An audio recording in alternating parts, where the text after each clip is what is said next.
¿Qué tal, chicos? Vamos a continuar viendo sensaciones especiales, empezando con la más básica que es el olfato. Recuerden que el olfato es transmitido por el primer par craneal. El olfato, chicos, em, está compuesto por receptor, vía aferente y el centro que va a recepcionar la sensación. Con respecto al receptor, este receptor se localiza en en el epitelio olfatorio. El epitelio olfatorio, como pueden observar, tiene una región específica y únicamente ahí se va a encontrar en el cuerpo, ¿no? En el ser humano, que es la parte superior de la cavidad nasal.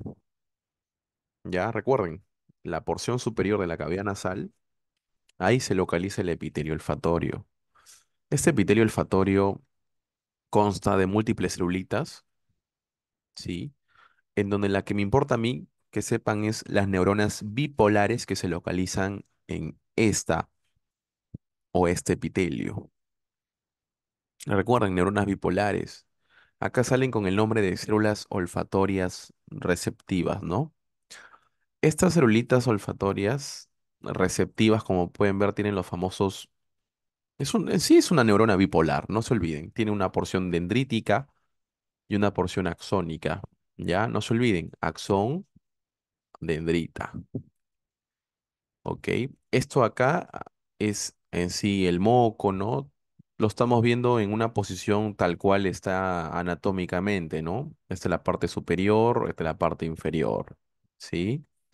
Entonces existen las dendritas forman cilios olfatorios que la molécula odorífera va a unirse a los cilios olfatorios y se va a dar una estimulación y se va a crear un potencial de acción que genera que se estimule, ¿no? La neurona bipolar, que recuerden que es el receptor, es la primera neurona sensitiva de esta vía sensitiva que es el olfato.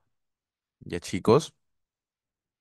Entonces, los axones de las neuronas bipolares olfatorias van a atravesar la lámina cribosa del hueso etmoides, no te olvides. Este huesecito que está aquí es el hueso etmoides. Tienes una lámina que se conoce como lámina cribosa, es una lámina en el cráneo, es un hueso en sí, una lámina ósea donde tiene múltiples agujeros. Por ahí pasan los axones de las neuronas bipolares. ¿Ya, chicos? Esos 40 axones aproximadamente del lado derecho e izquierdo atraviesan la lámina cribosa. ¿Ya? Y en el bulbo olfatorio se van a encontrar las segundas neuronas sensitivas de esta vía, que son las neuronas mitrales o células mitrales, que son células o neuronas multipolares. No son bipolares como son las sensitivas, receptivas, perdón. Estas sí son neuronas multipolares que se localizan ¿en dónde? En el bulbo olfatorio. Múltiples axones de las neuronas bipolares del epitelio olfatorio van a hacer sinapsis con las células mitrales, con las dendritas, formando un conglomerado ya esférico con las dendritas y los axones de ambas neuronas que se conoce como glomérulos olfatorios. No te olvides, los glomérulos olfatorios es un enredado de dendritas de las células mitrales con los axones de las neuronas bipolares. ¿Dónde está todo esto? En el bulbo olfatorio. ¿Sí? En el bulbo olfatorio. Este bulbo olfatorio nos va a dar una proyección de los axones, ¿sí? De los axones de las neuronas mitrales o células mitrales, que ya se va a denominar como tracto olfatorio.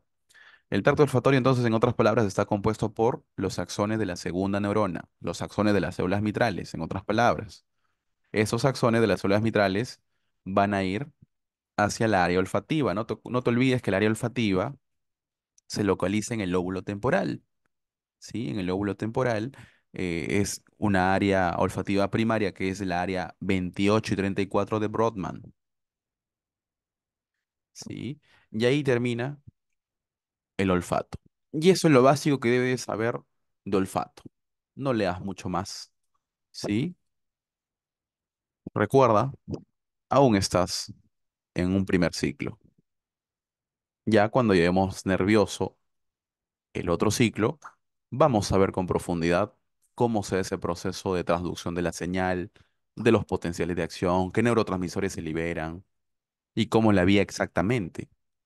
Ya, tú debes de saber en ese primer ciclo la composición de la vía, cuál es el receptor, dónde se localiza, cuál es la primera y segunda neurona, cómo es la vía y a dónde llega, ¿no? Esa vía, dónde es la corteza olfatoria. Que lo cito, ¿no? Nuevamente de lo que hemos visto a nivel encefálico de la semana 4. Ahora vamos a ver el gusto. El gusto, su receptor, se encuentra dentro de un corpúsculo o llamado también botón gustativo. Estos botones o corpúsculos gustativos se localizan en la lengua. Y no solo en la lengua, también en la epiglotis. Recuerden en el video de pares craneales, si no se olviden, y acá lo voy a recalcar, lo dividimos en tercios, tercio posterior, tercio medio, tercio anterior. ¿Ya? Los tercios, los dos tercios anteriores están inervados por el facial. ¿Cuál es el nervio del facial que inerva esa parte? El nervio de la cuerda del tímpano. Así se denomina. La cuerda del tímpano inerva los dos tercios anteriores del gusto de la lengua. Y el tercio posterior, ya chicos, inervado por nuestro glosofaringio. Y la epiglotis, inervada por el vago. Cuando hablamos exactamente de lengua, existen las papilas. No te olvides, las papilas. Hay papilas circunvaladas, que son las más grandes, que se localizan en el tercio posterior y son inervadas únicamente por el glosofaringio. Tenemos las papilas foliadas y las papilas fungiformes. Son cuatro papilas, porque están también la papila filiforme. No te olvides. Fili, filiforme. Solamente que la filiforme no tiene botón gustativo, por lo que no pertenece a una papila con propiedad gustativa. Estos son los botones gustativos, miren chicos. Ahí está. ¿Ya? O bulbo gustativo, como quieran llamarlo, corpúsculo. Pero solamente se localizan en las papilas circunvaladas, foliadas y fungiformes, no en la filiforme. Ahora, si nos vamos al botón gustativo, este tiene múltiples celulitas. ¿Ya? Este botón gustativo tiene muchas celulitas.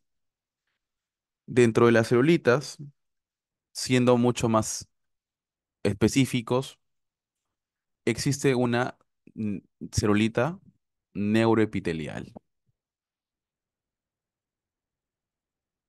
¿Ya? Una celulita neuroepitelial, que en otras palabras es la celulita receptora gustativa. Ya recuerden, esa es la primera neurona, ¿sí? Esa es la primera neurona.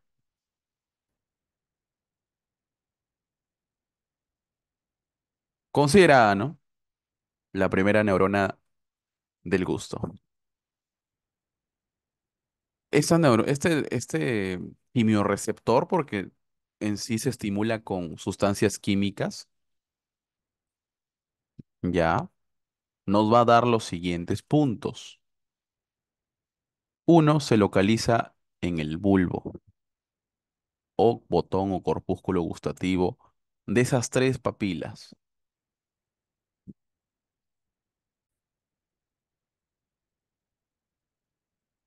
Estas celulitas quimiorreceptoras van a ser inervadas, como pueden ver por las dendritas de las neuronas de primer orden. Ya ahí lo ven, esas dendritas, esas terminaciones nerviosas, ¿sí? Son de la neurona de primer orden. La célula quimiorreceptora, que es la célula de tipo 3 a nivel del botón gustativo, va a estimular cada vez que sienta un estímulo químico, ¿no?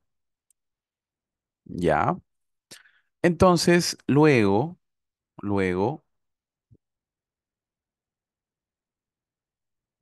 en este punto, ahí lo pueden observar, la lengua va a llevar por el nervio facial, por el nervio glosofaringio y por el nervio vago las aferencias sensitivas de la primera neurona, ¿sí?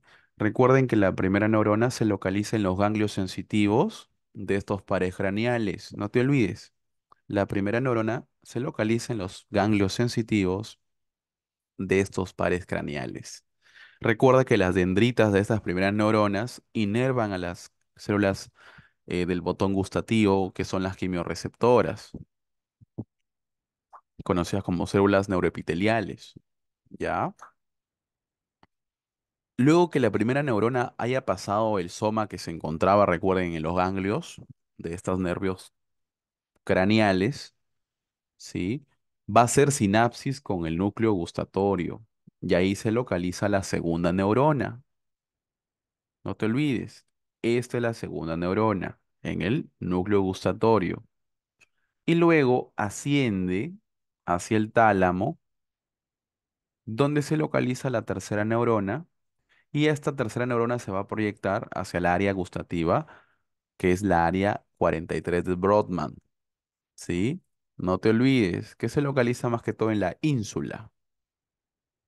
Entonces, otra vez, entra comidita, los botones gustativos se estimula las dendritas de las primeras neuronas, se da un potencial de acción, se da el impulso nervioso, las primeras neuronas pasa a su cuerpo, recuerden que el cuerpo está en los ganglios de los pares craneales, el axón ingresa hacia el bulbo, hace sinapsis con la segunda neurona, asciende por el mismo lado, ipsilateral o homolateral, también llamado homo o ipsi, y hace sinapsis con la tercera neurona que se encuentra en el tálamo y ¡pum! Se va y se proyecta hacia la corteza sensitiva del gusto. Ahora vamos a ver la vista. ¿Cuáles son los receptores de la vista? Los fotorreceptores, porque se estimulan ante la luz. Fotorreceptores son los conos y los bastones donde se localizan en la retina. Esos son los fotorreceptores que van a estimularme a las células ganglionares que también se localizan en la retina. Ya, no te olvides, células ganglionares. Vamos a ir a esta parte. Miren, acá tenemos conos y bastones. Son fotorreceptores. Estos van a hacer que indirectamente, por medio de otras celulitas que no tiene mucha importancia saberlos ahorita, ya lo vamos a ver el otro siglo con mayor detalle, solamente quiero que sepan que el fotorreceptor de forma indirecta estimula la célula ganglionar, ¿ya? Y la célula ganglionar es la que me forma los axones del nervio óptico. Sí, no te olvides, la célula ganglionar es la que me forma las células, perdón, me forma los axones del nervio óptico. El nervio óptico, ya chicos, como pueden ver, surge de la retina. Este nervio óptico converge los dos convergen y me forman el quiasma óptico. Recuerden, quiasma óptico. Ese ya está dentro del cráneo. Punto importante. Y abro paréntesis. Cada lado de la retina me forma un campo. ¿Lo pueden ver? Cada lado de la retina me forma un campo.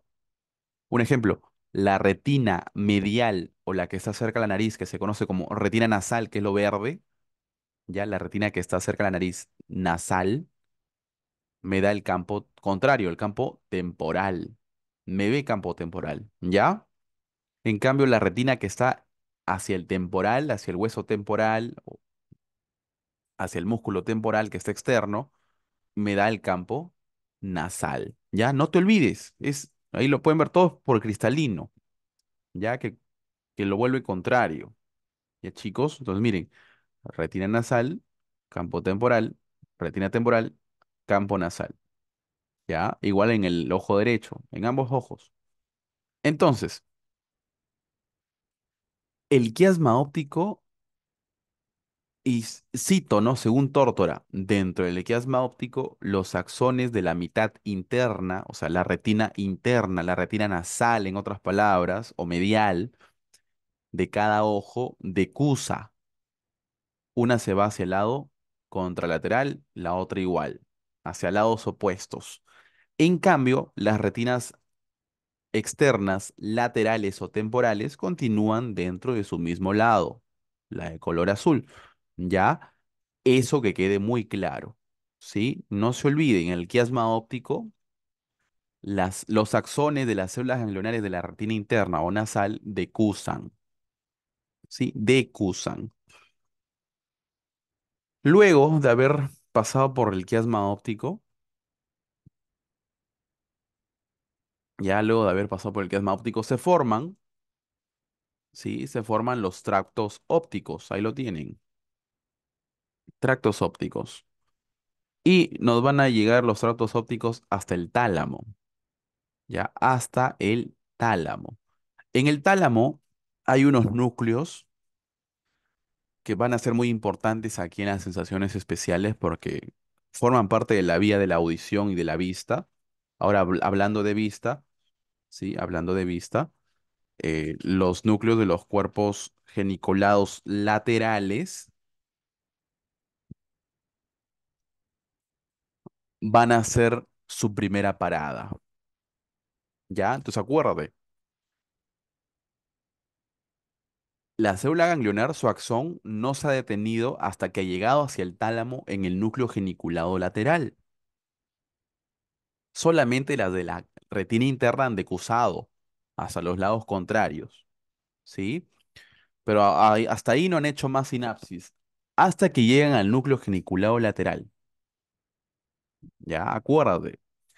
Ahí es una parada muy importante porque algunas axones que se estimulan del núcleo geniculado van a ir hacia un lado y otros se van de frente a la corteza visual, ¿ya? Acuérdate.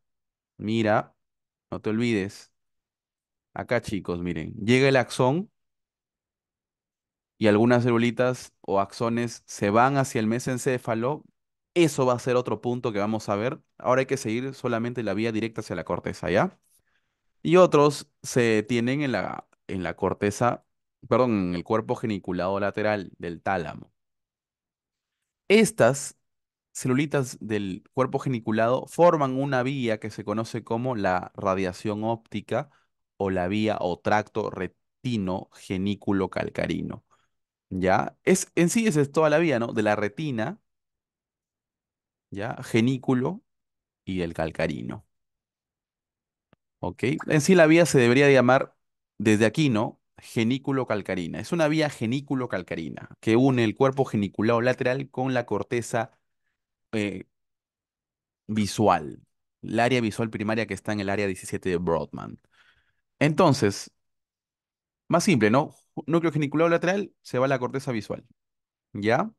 Ahí que se va a dar la percepción de luz, la percepción de la distancia de los objetos y la percepción de colores. Esa es la función de la corteza visual primaria. Ahora, algunos taxones atraviesan y no hacen sinapsis en el núcleo geniculado lateral y llegan a los colículos superiores. Miren, mesencéfalo. Algunos axones, tal cual cito según Tórtora, algunos axones atraviesan el núcleo geniculado lateral y se van hacia los colículos superiores del mesencéfalo. Y cito la semana anterior, tronco encefálico, mesencéfalo. Habíamos hablado que existen colículos en la parte del tegmenum, o la parte posterior del mesencéfalo, que son el colículo superior y el colículo inferior. El colículo superior tiene que ver con la vista, lo estamos viendo. El colículo inferior tiene que ver con la audición, lo vamos a ver. ¿Ya? Pues no te olvides, no te olvides. Entonces, esos axones de los colículos superiores o que llegan a los folículos superiores hacen contacto, ¿sí? De forma bilateral en ambos lados. No solamente se estimula un lado, sino se estimulan los dos. Y van a estimular a los núcleos motores de los pares craneales que inervan los oculomotores, ¿ya? Y también al núcleo parasimpático del tercer par. ¿Se acuerdan cómo se llamaba? El núcleo de Edinger-Westphal. Y eso lo vamos a explicar cuando lleguemos a cómo se da un reflejo luminoso, fotomotor y consensual, ¿sí? Hasta ahí nos quedamos con la vía visual, ¿ya? Y cómo se da ese reflejo importantísimo, que es el reflejo consensual y fotomotor. Ahora vamos a cómo se da la estimulación de esta vía visual, ¿sí? Recuerda, estamos ahora dentro de cómo entender que el fotorreceptor, la luz lo estimula o lo inhibe. Miren, al ingresar la luz, ahí lo tienen, light, luz, ingresa hacia lo profundo de la retina, porque los fotorreceptores se localizan en la profundidad de la retina. En cambio, las células ganglionares se localizan en la superficie de la retina. Por así decirlo, a nivel anatómico, mejor dicho, esta capa es la más externa porque se localiza cerca a la superficie del globo ocular y en cambio las células ganglionares se localizan más cerca al cuerpo vítreo, que es mucho más interno, ¿ya? No se engañen mucho con la posición de la imagen, ¿sí? Entonces, al llegar la luz, estos fotorreceptores, yo quiero que sepan nada más que contienen fotopigmentos que se descomponen con la luz. Los bastones tienen rodopsina, ¿ya? Los bastones contienen rodopsina. Ya chicos, estos bastones que contienen rodopsina solamente me sirven para ver blanco y negro. El que me ve colores son los conos, no te olvides. Colores que me ve, los conos. Los conos me ven colores. Los bastones solamente luz, blanco y negro. Los conos, en cambio, tienen otros fotopigmentos, la cianopsina, la eritropsina y la cloropsina. La cianopsina me ve el color azul, la eritropsina me ve el color rojo y el cloropsina me da el color verde, los tres colores básicos. De ahí se combinan, obviamente. Entonces, tú nada más tienes que saber que cuando entra luz, se estimulan los fotorreceptores, ¿sí? Y se cierran los canales de sodio. Y al cerrarse los canales de sodio, no entra más positivo en ese fotorreceptor y se hiperpolariza. No aprendas mucho más, si no te vas a ir a volar. Recuerda que estás en primer ciclo. Entonces, acuérdate, ingresa la luz, estimula a estos productos químicos que se descomponen con la luz, dependiendo si es con o bastón, y la función final es que se hiperpolariza el fotorreceptor. Cuando hay luz, en otras palabras, el fotorreceptor en la oscuridad, cuando está despolarizado porque no hay luz, estimula a una neurona que se encuentra debajo, bueno, sí, debajo de él, que es esta neurona que se conoce como neurona bipolar, mediante glutamato. O sea, el fotorreceptor libera glutamato. Recuerda que el glutamato estimula a la despolarización ya de las neuronas. Pero cuando ingresa luz, acuérdate que se hiperpolariza el fotorreceptor y ya no se da exocitosis de glutamato, por lo que deja de despolarizar o estimular a la neurona bipolar. Y recuerda que la neurona bipolar es una neurona que produce GABA. Entonces, en la oscuridad, sí, en la oscuridad, Se producía glutamato que estimulaba a la neurona bipolar. Y a su vez la neurona bipolar es una neurona inhibitoria que produce GABA. Al estimularla con glutamato producía más GABA. Y el GABA inhibía a la célula ganglionar. Por lo que al final la célula ganglionar en la oscuridad no funcionaba, estaba dormida. ¿Sí? En cambio, cuando llega la luz, se hiperpolariza el cono y el bastón, inhibiendo, bueno, mejor dicho, disminuyendo la producción de glutamato, no permitiendo que la neurona bipolar se estimule. Por otro lado, pierde su función porque ya no le estimula y empieza a disminuir la producción de GABA. Y así, por así decirlo, al ya no estimular al que inhibía la célula ganglionar despierta y ante la luz produce un impulso nervioso. Se empieza a despolarizar, ¿sí? Porque la neurona ganglionar deja de ser hiperpolarizada por el GABA, acuérdate, ya que el fotorreceptor con la luz ya no lo estimula a esa neurona, ¿ya? Eso que quede claro, chicos. La luz entra, ya no funciona el fotorreceptor, ya no funciona la neurona bipolar, y como la neurona bipolar inhibía a la célula ganglionar, deja de inhibirla y se estimula la neurona ganglionar ante la luz. Y esto a su vez estimula a la neurona del núcleo genitulado lateral, dándome un completo impulso hacia la corteza visual, ¿no? Haciendo que haya percepción de la luz de objetos, percepción de la distancia de objetos y percepción de los colores, que es la función de la corteza visual. ¿Ya, chicos? Ahora entramos a este punto de cómo explicamos el reflejo luminoso o pupilar que van a hacer en la guía práctica de esta semana.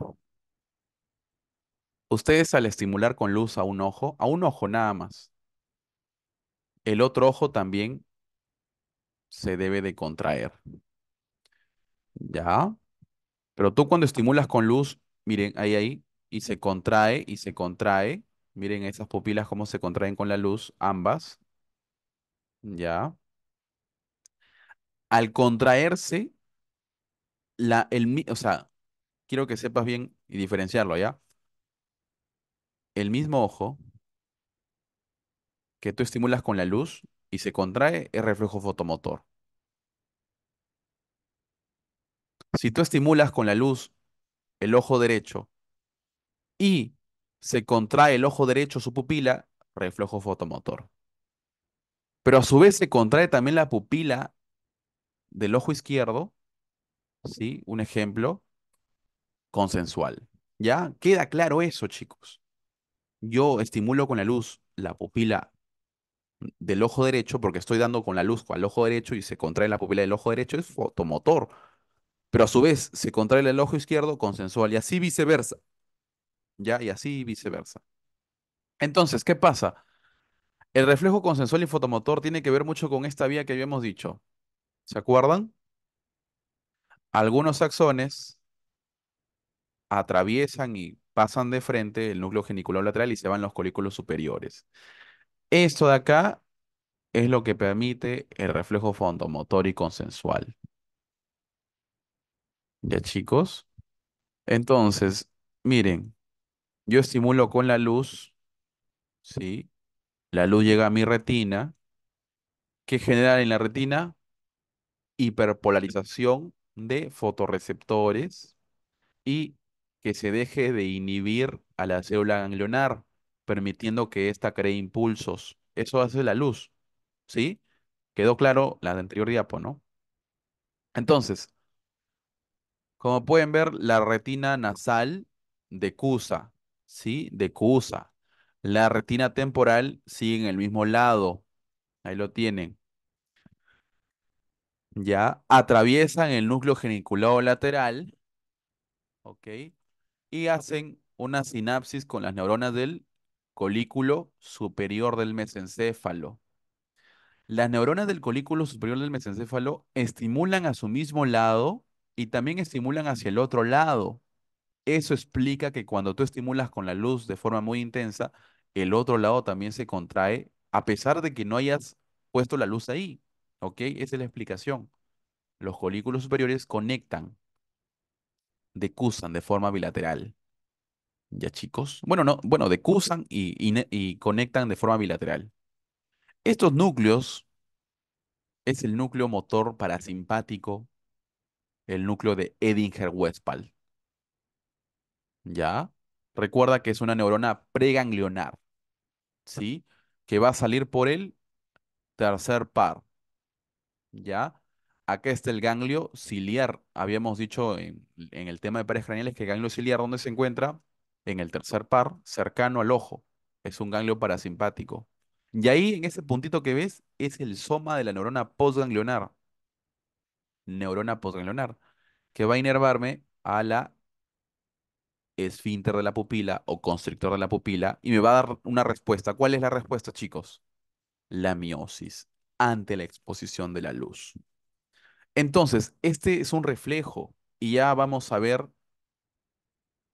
o han visto, si es que vienen de ese video, que el reflejo se compone de elementos básicos. El receptor, la vía aferente, el centro integrador, la vía eferente y el efecto. Y el efector, mejor dicho. ¿El receptor cuál es, chicos? El fotorreceptor de la retina. ¿Sí?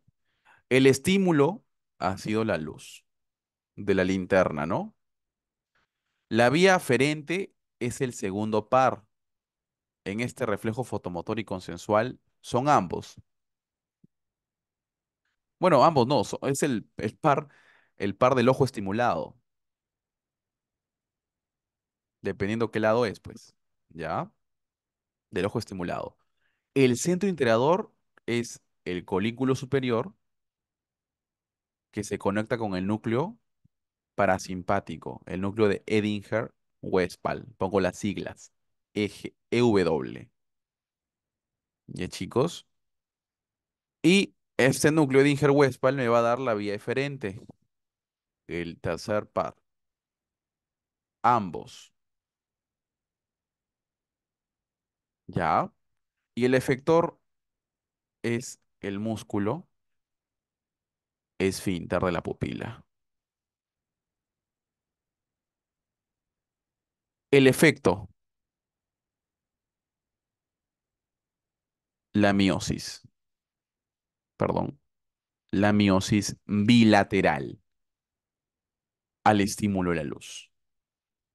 Sí, la miosis bilateral. Si es una miosis del ojo estimulado, fotomotor. Si es la miosis del otro lado que no se ha estimulado con la luz, consensual. Eso es normal, chicos. Todo eso está explicado.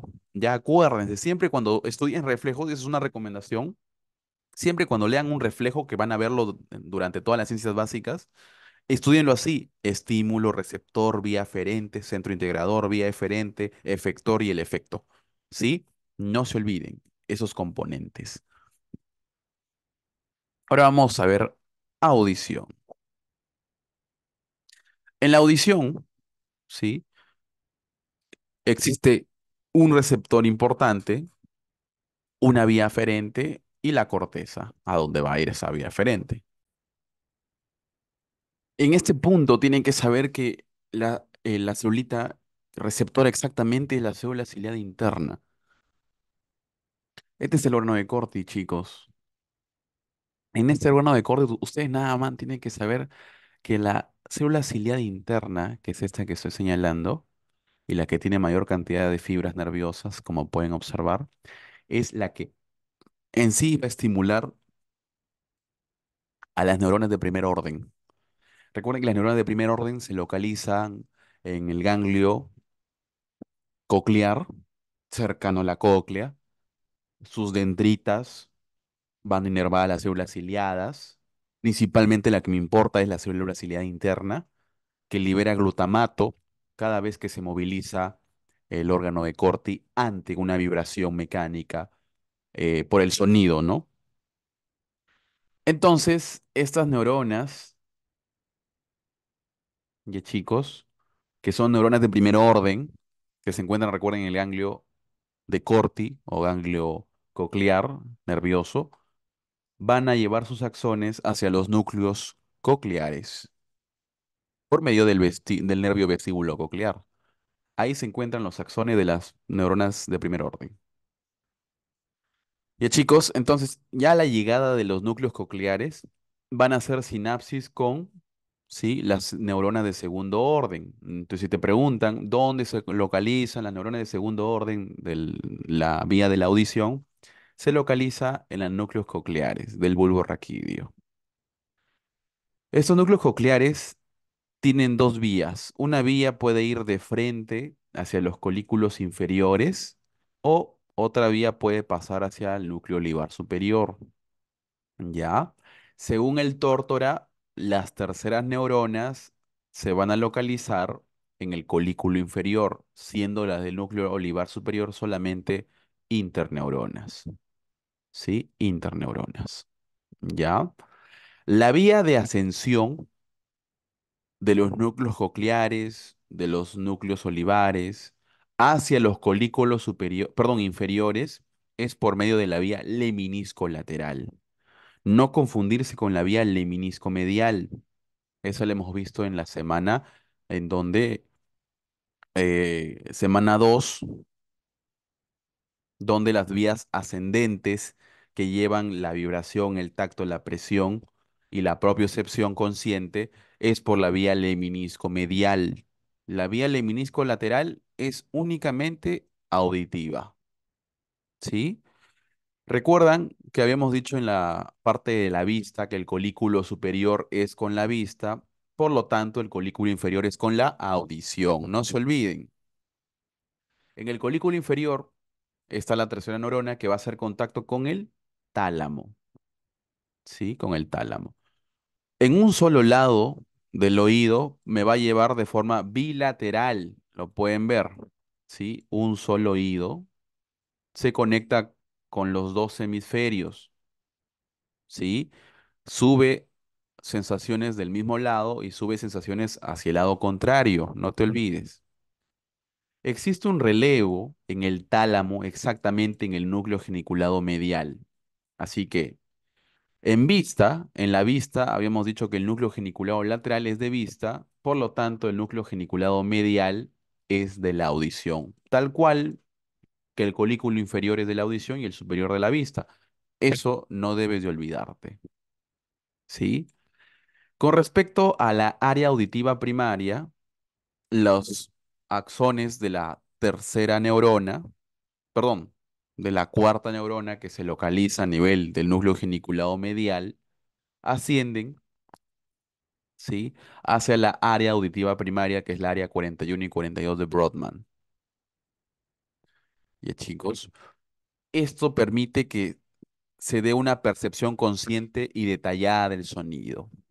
Esta área auditiva primaria va a estar asociada con un área auditiva 22, que es la área secundaria, y esta área secundaria se asocia con la conexión hacia el hipocampo para poder almacenar memorias auditivas, ¿ok? O comparar alguna experiencia auditiva previa, ¿no? Para decir, oh, ese sonido viene de tal cosa porque yo lo he escuchado, ¿no? Un ejemplo, escuchas una bomba en una película, pasas por la calle en la vida real y escuchas ese sonido, tú dices, "Ah, es una bomba".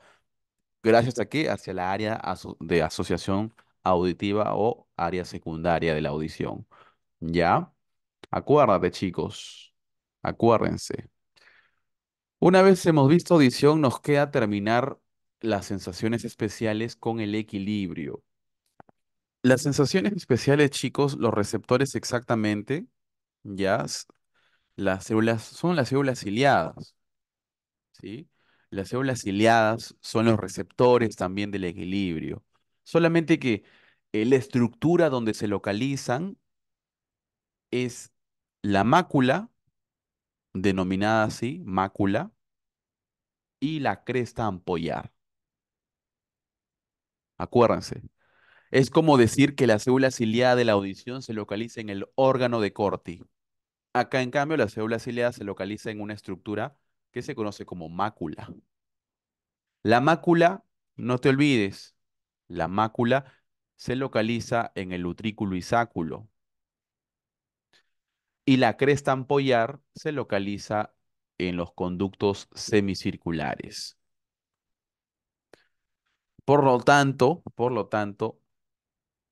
cuando la mácula se encuentra en el utrículo y sáculo, sirve para detectar la aceleración y desaceleración lineal de la cabeza de forma horizontal. En cambio, el sáculo lo detecta lo mismo, la aceleración y desaceleración lineal, pero de forma vertical. Ya, no te olvides. Ya, chicos, lo voy a repetir otra vez.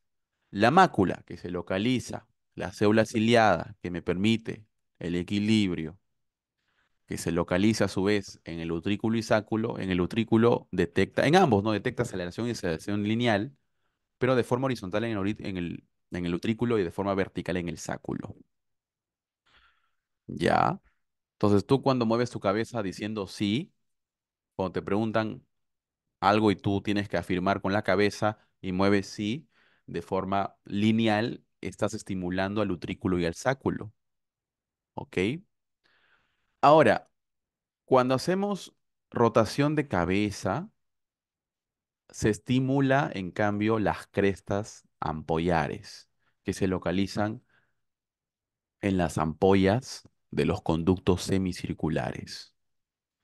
Estos receptores de la cresta, que son las células ciliadas de la cresta, detectan desaceleración horizontal y aceleración, perdón, rotacional. Ya, aceleración y desaceleración rotacional. En cambio, las máculas solamente lineales. Lineales. Ya, chicos. Entonces, recordar, chicos, recordar. Ya. Células ciliadas, tal cual en la audición, solamente que en diferentes estructuras y en diferentes localizaciones, y cada una tiene que detectar aceleración o aceleración lineales en el utrículo y sáculo, rotacionales en los conductos semicirculares. Entonces, el aparato vestibular con la mácula y las crestas ampollares, a tales movimientos de la cabeza, ya los movimientos de la cabeza más que todo, los va a detectar y los va a llevar hacia los núcleos vestibulares, esas aferencias, núcleos vestibulares. En los núcleos vestibulares pueden ascender hacia el cerebro, principalmente el lóbulo parietal, y darme la posición consciente de la cabeza y sus movimientos, ¿sí? También el núcleo vestibular tiene conexiones aferentes, o sea, que le llegan a él mediante los ojos, mediante los propios receptores de los miembros, para saber también cómo está el miembro, todo el cuerpo en sí, en qué posición está, lo sabe gracias a los propios receptores, y también los ojos, posición, equilibrio. Los núcleos vestibulares también tienen conexiones ya eferentes con los núcleos motores de los pares craneales, que inervan a los músculos extraoculares, tercer, cuarto y sexto par. Entonces, eso que logra que cuando uno mueve la cabeza, lo mueve en conjunto con los ojos. Porque si no hubiera esa conexión, al mover la cabeza, los ojos se quedan en la posición inicial. Entonces, los movimientos oculares acoplados y en conjunto y paralelo con los movimientos de cabeza se logran gracias a la conexión de los núcleos vestibulares con los núcleos motores del tercer y cuarto y quinto par. Perdón, sexto par. ¿Qué más? El control de los movimientos de cabeza y cuello, más que todo mediante el esternocleido mastoideo y el trapecio, lo hace mediante el nervio accesorio, con esa conexión, ¿sí? También para coordinar el equilibrio, controlar el equilibrio, controlar el movimiento de la cabeza, lo hace con una conexión muy antigua, el arquicerebelo, ¿sí? En otras palabras, con el cerebelo. Ya chicos, con el cerebelo. Y para controlar los tonos musculares mediante en la postura y el equilibrio de todo el tronco, lo hace mediante una vía descendente, extrapiramidal. Una vía extrapiramidal, no te olvides, que va a inervarme o más que todo va a estimularme neuronas motoras del asta anterior. Este fascículo se conoce como vestíbulo espinal. Se va a conectar con las neuronas motoras del asta anterior de la médula espinal.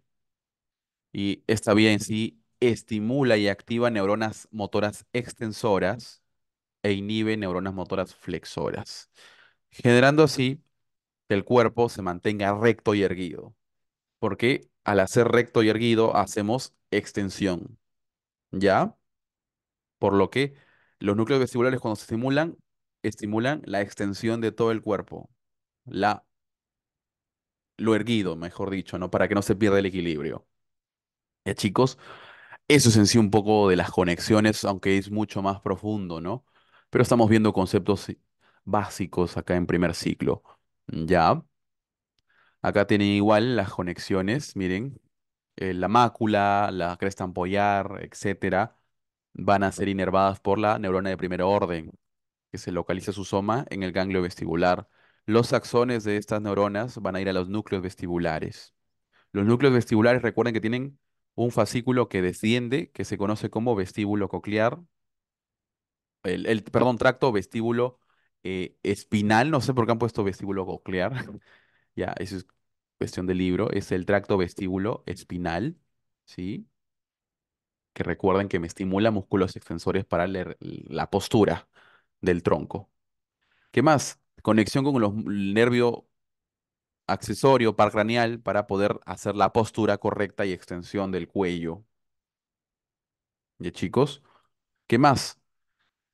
Con los nervios de los pares craneales que inervan los músculos extraoculares, ¿no? El oculomotor, el troclear y el abducens. De ambos lados, también de forma contralateral. Y también de forma consciente hacia la área parietal, el área vestibular de la corteza, ¿no?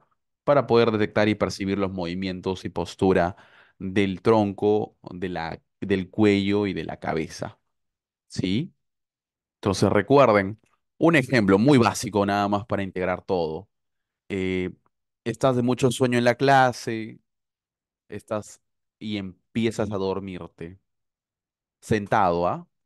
La cabeza cuando te empiezas a dormir cae hacia abajo, ¿no? La cabeza se va hacia abajo, hacia el tronco. Al hacer eso y estás en un estado semiconsciente porque te estás durmiendo, al hacer eso, esa aceleración lineal que estimula, chicos, esa aceleración lineal vertical, estimula las máculas del sáculo, ¿sí? Esa aceleración lineal estimula las máculas del sáculo predominantemente, que estimulan a los núcleos vestibulares, que el cerebro llega a una percepción de que la cabeza del alumno, bueno, de ti mismo que tú eres el alumno, se está cayendo, está perdiendo el equilibrio y la postura, por lo que estimulas, uno, a los núcleos motores del nervio accesorio para que puedan contraer el cuello y extenderlo, y así no permitir que se caiga la cabeza. Y también a su vez estimular a las neuronas motoras de los músculos extensores del tronco en el tracto vestíbulo espinal para que también reaccionen y se contraigan y se extienda. Entonces, cuando tú ves que un alumno cabecea porque se está durmiendo, la cabeza cae y de forma instantánea despierta y como reflejo eleva la cabeza, es gracias al aparato vestibular y sus conexiones para poder permitir eso, eh, que es el equilibrio y la postura, más que todo de la cabeza y cuello. Ya, chicos, nos vemos en una siguiente clase.